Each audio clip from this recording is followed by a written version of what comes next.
Hello everyone, welcome to my channel. जैसा कि मैंने मेरी लास्ट वीडियो में बताया था, क्लास 12 चैप्टर्स इंट्रोडक्शन यानी कि मोस्ट इंपोर्टेंट चैप्टर्स, किस चैप्टर से कितने नंबर की थ्योरी आती है, किस चैप्टर से कितने नंबर का न्यूमेरिकल आता है, इन सारी चीज़ों के बारे में मैंने मेरे लास्ट वीडियो में बताया था। आप जाके मेरे चैनल पर चेक कीजिए।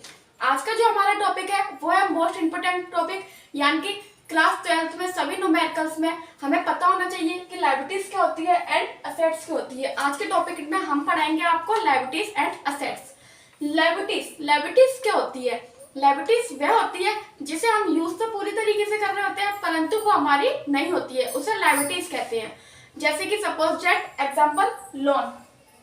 लोन क्या होता है? हमें पैसे की जरूरत पड़ी तो हमने जाके बैंक से पैसे उधार ले लिए, यानी कि उसे कहते हैं लोन।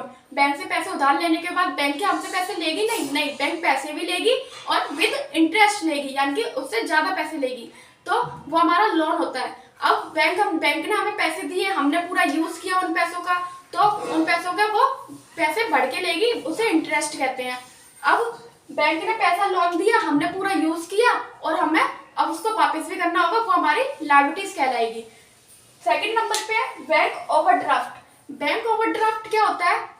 मेरे अकाउंट में 2000 रुपए है, अब मुझे जरूरत है 5000 रुपए की, तो मैं 3000 रुपए कहाँ से लाऊं? तो मैं 3000 रुपए बैंक से ही ले लूंगी, तो मैं टोटल 5000 रुपए बैंक से निकाल लूंगी। तो जो 3000 रुपए एक्स्ट्रा है वो हमारे क्या होंगे? ओवरड्राफ्ट हो जाएंगे, यानी कि बैंक ओवरड्राफ्ट है। मैंने उन पैसों का यूज तो किया परंतु क्या मुझे वापस ही वापस भी देने हैं, तो वो हमारे बैंक ओवरड्राफ्ट कहलाएंगे। ये हमारी लायबिलिटीज होती हैं, लोन और बैंक ओवरड्राफ्ट। बहुत सारी ऐसी लायबिलिटीज यानी कि जिसका यूज कर रहे होते हैं और हम हर मंथली पे कर रहे होते हैं, उसके पैसे दे रहे होते हैं, वो हमारी लायबिलिटीज कहलाती है।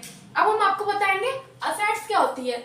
असेट्स को दूसरे नाम से प्रॉपर्टी यानी कि संपत्ति।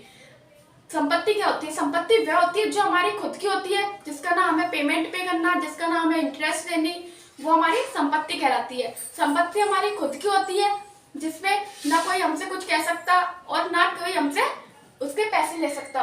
जैसे कि बिल्डिंग क्या होती है? भवन, हमारा घर। हम घर में रह रहे हैं, कोई हमसे उसके पैसे मांगेगा नहीं, कोई हमसे रेंट लेगा नहीं, वो हमारी खुद की प्रॉपर्टी है, वो हमारी प्रॉपर्टी कहलाएगी। सेकंड नंबर पर फर्नीचर। फर्नीचर क्या होता है?